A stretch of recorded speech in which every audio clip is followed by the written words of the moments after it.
And welcome back to Coast. George Norrie with you. Winter Lake is a satanic philosopher with a background in philosophy and quantum physics. He is a black magic practitioner, has published 11 books on the subject, another one coming. Winter has released 22 tarot decks and is the founder of the Sanctum in the Morning Star, which is an international symposium of occultists dedicated to the search of Luciferian being. Lake's singular premise within his satanic philosophy is that the Luciferian inalienable truth that all men are created evil. Interesting. Winter, welcome back. 8 years. How have you been? I know. 8 years, George. You're amazing. Where does the time fly? I don't know. I'm amazed at 8 years, and I feel good, and you look great and are doing well and carrying on, and your willpower is amazing. Well, thank you, my friend. We've got a lot to talk about tonight. I mean, I commend you. Yes, we do. Now, you're going to get some calls from our listeners who probably will be upset because you are a satanic practitioner. But I want to take this time for you to explain what it is, why you do what you do, and we'll get into that all the time. I mean, because knowing you, you're a nice guy. I am. I'm down to earth.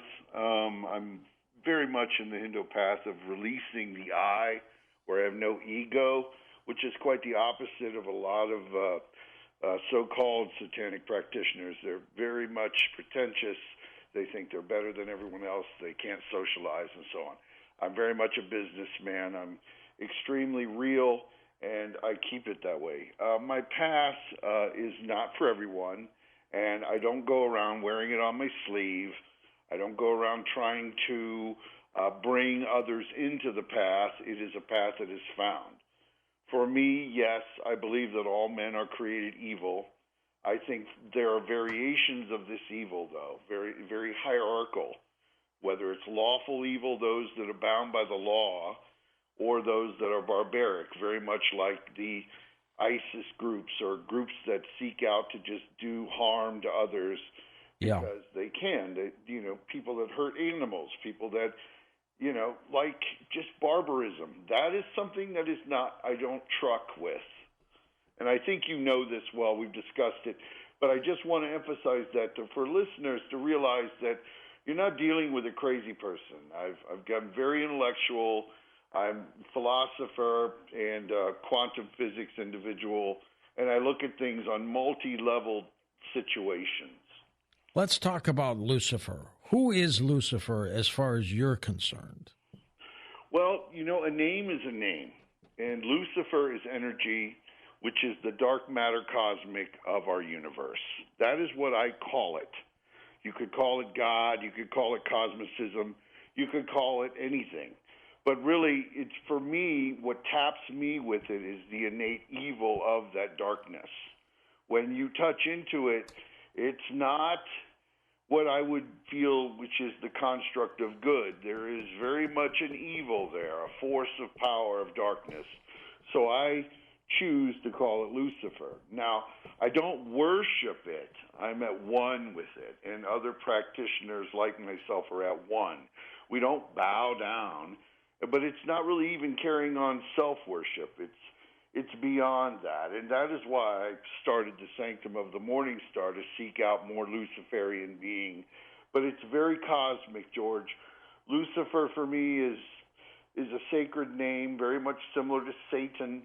These names are sacred. I don't go around calling it out all the time and so on and so on. People wear it on the sleeve, and they look at it as like, oh, Satan is this monster in the closet or a ghost under the bed or so on. And actually, it's not that at all. It's a vibration that you can attune with and flow with, and an immense amount of amazing things can come from it. If you go back and reread the Bible based on what they say about Satan and Lucifer, it gives you a different impression of how you believe. What are your thoughts on that? Yes, biblically, Lucifer is the evil spirit that came into the garden and, espoused knowledge, and from that knowledge, God cast out humanity. No, I don't think that's it at all. Biblically, these are stories which can be kind of bloodthirsty. The Bible is a very bloodthirsty doctrine, but I don't go around slamming it. I take it as, a testament of human knowledge and a testament to what humans are capable of and what has happened as a record. A lot of other satanic supposed practitioners and so on, they go around and they're like bashing Christ or this and that, and they're stuck on that. I'm way beyond all that. And most others at this point in our society, which is like witchcraft is everywhere. I mean, Satanism is everywhere. Practitioners are everywhere. They're moving beyond that concept as well. But the Bible, it is a very interesting doctrine. But the stating that Lucifer, cast out from the light as an angel and so on and so on, these are kind of just tales to be told that come out from actually some pre-doctrines from the Roman Empire, because even the word Lucifer comes from Luciferic, which is in the Latin and in the Roman. And there are many now who are even beginning to take the position that there isn't even a hell. And if there's no hell, there may be no Satan. Correct. There may be a hell dimension. There may be. In the quantum infinity of what we're dealing with, there may be, but I doubt it. I think once the lights go out here, they come on instantaneously somewhere else and in something else. There is no end. If you're a remote viewer, you can really perceive this as well. And I know, I'm not talking in general to you, George, but I mean in general, people that are using, which is what in medieval times known as clairvoyance or clairaudience, you can perceive and see that we are in an endless chain and a cycle of life and death and life and death. And it's beyond reincarnation as well. There's a method to it, an order, a satanic order, in my opinion. Winter Lake with us. His websites are linked up at coasttocoastam.com. His books are all listed there, and we're going to talk about his Sanctum of the Morning Star a little bit later on tonight as well. What does evil mean to you? What is your definition of that word? Evil is the nature of man. We are inherently evil. I know it's shocking or to be like this person is crazy. I feel that good is a construct, and evil is contained through the bounds of law. As a humanity, we are not good. We want to be good, and we want to aspire to do good things.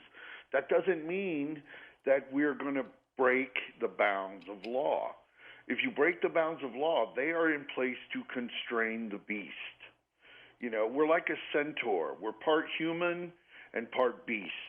And we have this beast side of us, and we don't know why we have it, but it has to be controlled. And we control it through law. We control it through the constraints of the shackles that brings. You can't go out and hurt people. You can't stab people on train platforms. You can't just take from people, And this is done because, we have law. Now, if we remove the bounds of law, then we have the beast unleashed. There is no constraints. We can do what we want. We can go and burn Christians in cages. We can throw people off buildings. We can, go rapine, be ISIS, and I despise all that. I'm into very much an advanced civilization that wants to escape this type 1 philosophy because we are on a crash course to going there, which other civilizations have quickly gone, and we're on the precipice, especially within 2030 as we approach it, we could be in for a golden era, and amazing, self-driving farm equipment or, AI robots or, flying cars. Those are where I want to go. I want to go into a super science future of amazing astonishment where mankind is free from the bounds of terrestrial thinking. However, that darkness, that barbaric evil is very much in the background. And once that gets a hold of us, we're going to be it's a 50-50 chance at this point. But We can either advance forward and march forward into a lawful evil space, or we can regress back into the barbarism, the barbaric evil space. And when you say evil is inherent in the humankind, when the little baby's born, it's got to be as innocent as they come, right?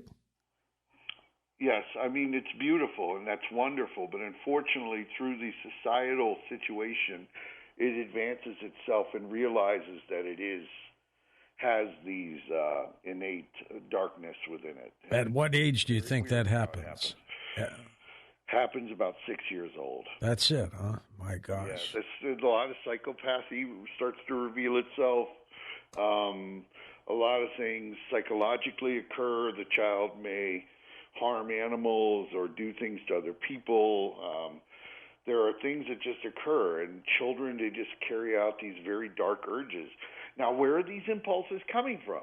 That's just like these people that are now suddenly hearing voices. Now, I don't know. This is a whole nother thing that's occurring where general normal people begin to hear these voices, and they're carrying out these nefarious, terrible things like, I need to murder all my children, I mean, this kind of stuff I don't truck with as well, but it's a weird phenomenon. When you hear the word evil, and people equate it with satanic masses and things like that, does that upset you? No, and that's a part of it. I mean, the satanic mass is carried on as an affirmation of our power. And, I'm not an atheist in this aspect. I think that there is a dark power, matter, energy that is Lucifer, that is in the, a side of the entirety of the universe, the cosmos. No, it doesn't upset me at all. What upsets me is that they use it in inane names. You have groups that, use it for political purposes or to, in some hollow sense of atheism. That kind of stuff is really boring, and I don't really find that space. And a lot of people found that deception. To me, that's just deception. When you hear words like satanic sacrifices or it's a satanic murder, what does that mean to you? It happens. I'm not going to lie. A lot of other people would deny it. They would say, oh, no, this kind of thing doesn't go on. It absolutely goes on. It's happening more and more. Would you prefer that it not happen? Well, I can't do anything about it. People are on their crash course of doing it. It happens a lot, unfortunately, in Britain and in Europe. You don't hear about it. But sacrifice, for whatever reason, has been a part of our humanity for thousands of years, dating back into the Incas and so on, or even into other cultures. They just feel that if you take a life, that you gain some articulate power, our crops will grow, use the blood to bring forth new redemption. All of this at this point in our society in 2023 is nonsense. You don't need to kill an animal. You don't need to hurt a goat. You don't need to hurt a girl, a human, a man, a baby. We don't need to do any of this kind of stuff. It's not what we need to do. It's all mind. It's all mental. It's like an H.R. Giger painting. It's all in a very mental space. And these other things are just very, again, in that barbaric space. And there are levels. It's kind of strange. There's barbarism, then you evolve to the neutral, then you evolve to the chaotic, and then you evolve to the lawful. Now, it sounds like a role-playing game, but really these things were pre-role-playing games. They were laid out by different philosophers like Spinoza or any of them. I mean, and even Marcus Aurelius in Stoicism speaks about the different levels of human behavior. Would you consider yourself more of an occultist? I am an occultist. I am anything I want to be, George. I mean, I am a philosopher. I am a Satanist. I'm a Luciferian. I'm just not limited. I'm just not. Others choose to limit themselves and put themselves in boxes. Well, when you say you're a Satanist, Winter, when you say I'm a Satanist, I'm a Luciferian, what exactly does that mean to somebody? Well, to somebody else, it might mean this person is crazy, or he has no way to socialize, or he's off on his own, off his rocker. Right.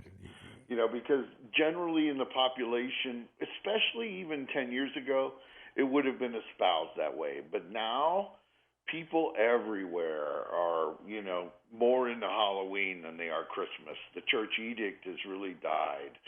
People are waking up to what I'm talking about and several other people that are into this path. It's really grown exponentially.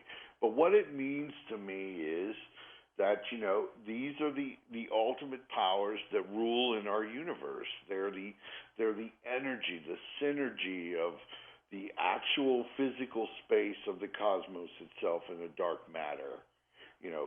Space itself is made up of dark matter, and it stretches and it goes out, and you can just unionize with it and fly with it and be one with it.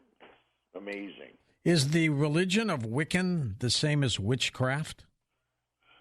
No, they're two different things. Witchcraft is interesting to me because they do follow into very much a ritualistic space, and from ritual a lot can come.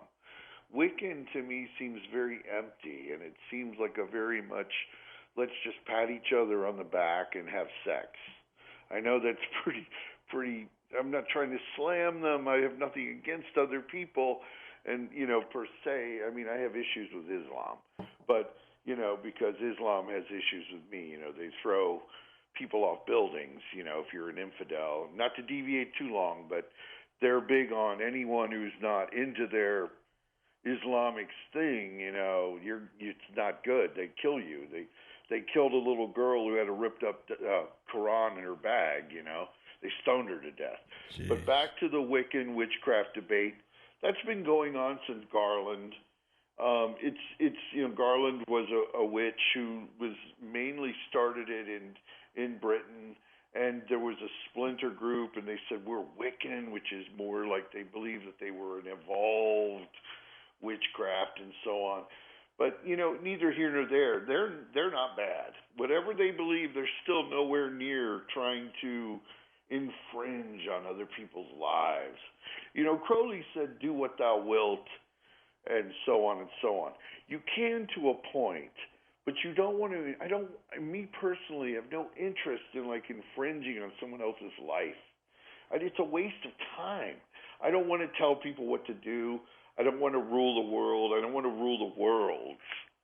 I just want to go forth and be as powerful as I can and try to make it to what we spoke about years ago, the Satanic singularity. Would you say that you're a happy person? I'm extremely happy.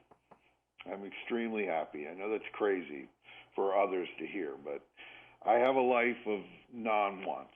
I'm extremely well off. I do a lot of film. I work in the industry. Anyone interested in that, they can contact me. I haven't had to do anything for years. I don't punch a clock. This path is really taken care of. Hold on, Winter. We'll come back and chat more about your work, and then we want to talk about the sanctum of the morning star, what that is. And welcome back to Coast, George Norrie, along with Winter Lake. We'll take calls with Winter next hour. Winter, the sanctum of the morning star, what does that mean? Well, it's an organization that I have put together that seeks Luciferian being. It is a physical place. I've bought several churches throughout the country. The headquarters are in Ohio, ironically, even though I'm in Chicago. And I'm renovating some of the other churches now. But I'm bringing it to the people. I'm bringing the Black Mass to the people. I'm bringing a place of assembly to the people. So you're free to join, and it's a very active organization, very similar to a church. So you would have services. We would have events. Our main event, again, is going to be in April 30th, the Walpurgis Not Witches Night. We hold an annual event then where philosophers from all over the world, I call them philosophers, satanic practitioners, of any ideology. It could be voodoo, it could be witchcraft, it could be anything. They come and assemble, and we have a meeting, and that's basically what it is. I moved off the couch from just having a website to an actual physical structures where people can go.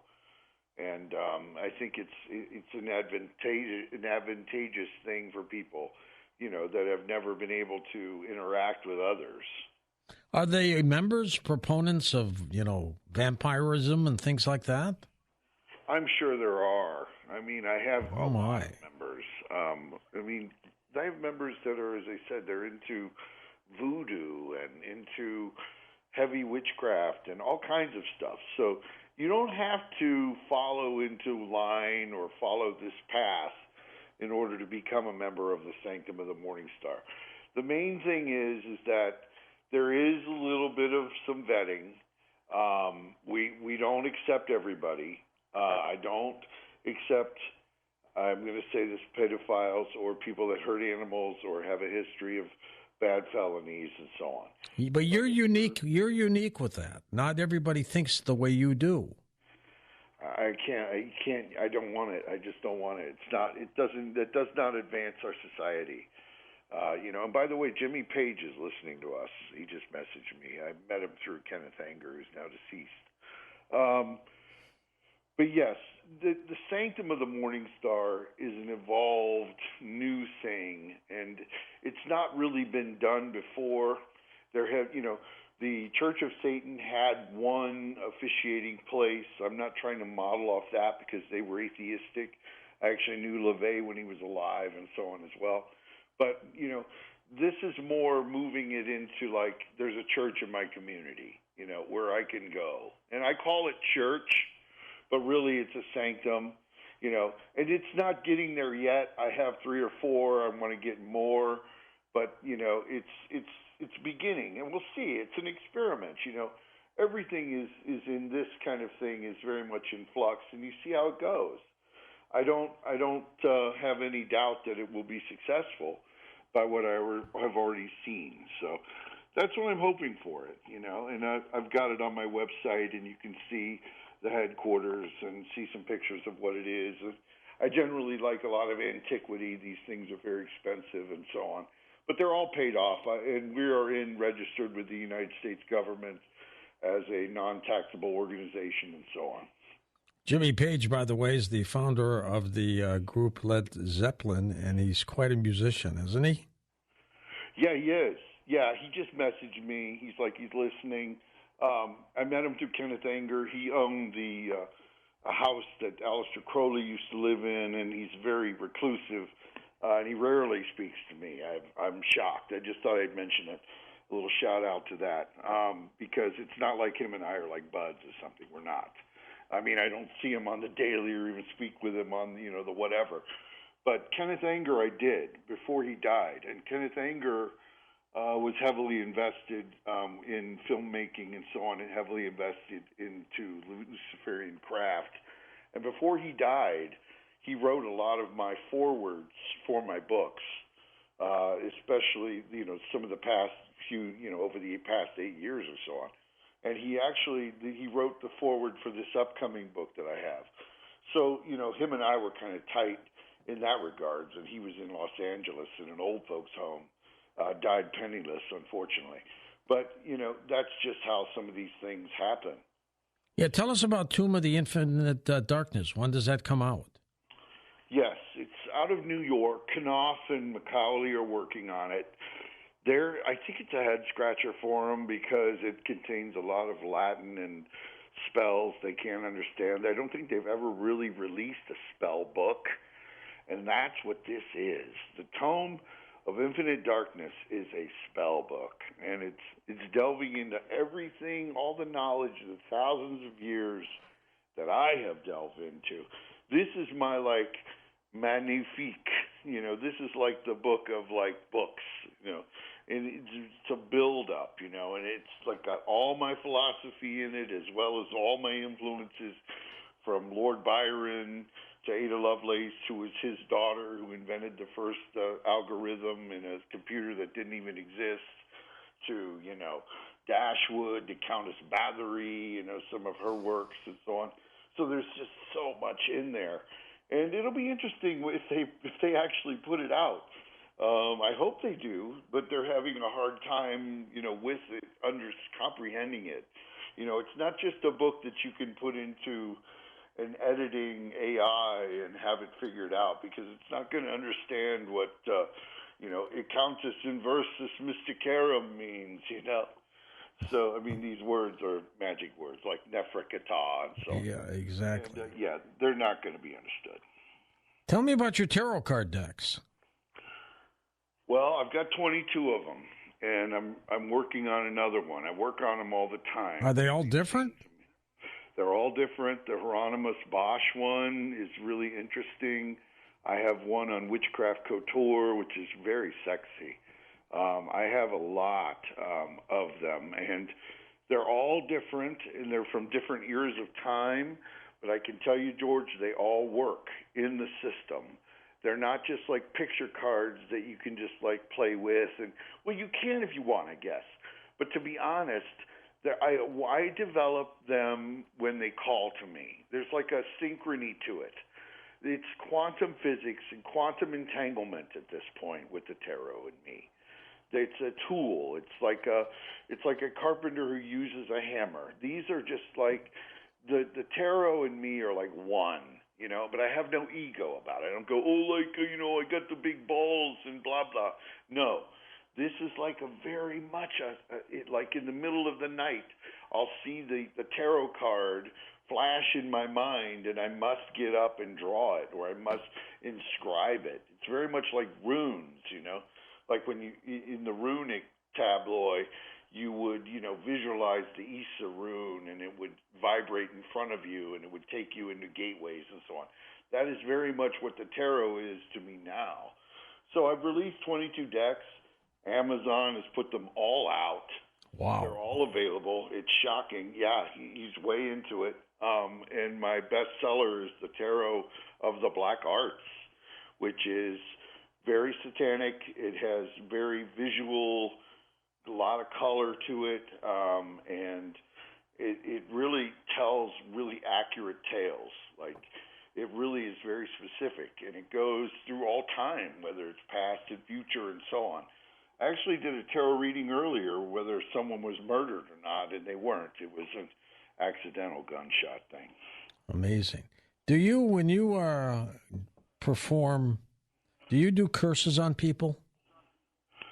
I have. I'm not a saint. Yes, I have. I remove them as well. But yes, I have cursed people. People pay me to curse people.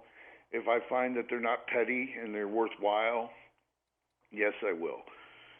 There's got to be a leveling of the field. People get screwed over all the time, and sometimes they don't get the right kind of vengeance or redemption. Do you curse people to hurt them physically? Well, George, I've always been honest with you. Yes, you have. I have. I never would have thought you would have done that. I know, but, to be honest, I don't go around just cursing like, hey, I hate you, blah, blah. We're going to have some petty nonsense. I curse people that have really gone overboard, okay? There are people that are cursing people themselves or have taken action against others who are really not good people. I was going to say, do you curse what we would call evil people? Yes, of course. There's, evil people are not, they're going out of their way. If they're barbaric and you have some jerk who killed a woman's cat because he couldn't get back at her, that's the kind of stuff that goes on. And it escalates from there, George. But I don't want to creep the show out. But no, I get it. The human nature is awful. I've spent a lot of time in Mexico, and I think Mexico at this point needs to just be a part of the United States. But it's not a good thing, man. But I don't go around just cursing people because I want to. There's a very much a set parameters of to what. And again, other people wouldn't admit this. They want watered down nonsense. They want things that are going to tell them what they want to hear, or maybe a feel good thing. I'm just being very real. Do your curses work? Yes, they do, George. They've worked since I was in high school. And what do you attribute to that? Force projection and mental power. And with enough of it, and with ritual and repetitiveness, and if you know certain words, and if you know how to activate certain things, things will push your way. And yeah, that car will fail. That accident will happen. That person will find mishaps. There is unlucky things that can go on, and they can be forced to happen. Yes, indeed. I mean, the Egyptians were master curse makers, and they did a lot of cursing on people they couldn't get to, you know. But again, I don't go around just doing it to do it. But I do it on occasion. But I banish curses too. I mean, there's a lot of people that are under curses that have just been so petty, you know. Billy broke up with me, so I cursed him and his whole family, you know. Oh my gosh, that stuff is so nonsense to me. But it works for some people, doesn't it? It does, George. It works. I mean, the luck is going to turn. The 8-foot demon is going to appear in your room. You're going to get strangled in your bed. You're going to get dragged into the closet. You know, I mean, you may not recover. I mean, Hag syndrome is real. Sleep paralysis is real. I mean, and a lot of it is due to other force projection. And the universe is infinite. And when you have an infinite amount of space, you have an infinite amount of possibility. So it can come out of any mirror, it can come out of any space, and it's ready to attack.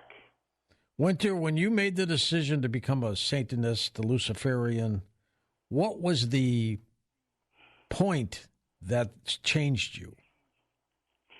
Well, it was in looking at, and I didn't really have a big, heavy Christian indoctrination or anything like that. Were you a believer in God when you were a kid? I did at one time. I believed that God was really amazing, you know. I thought it was a little vague, even as a child, to use the word God. I was like, this is kind of a vague word to say for something so omnipresent and omniscient.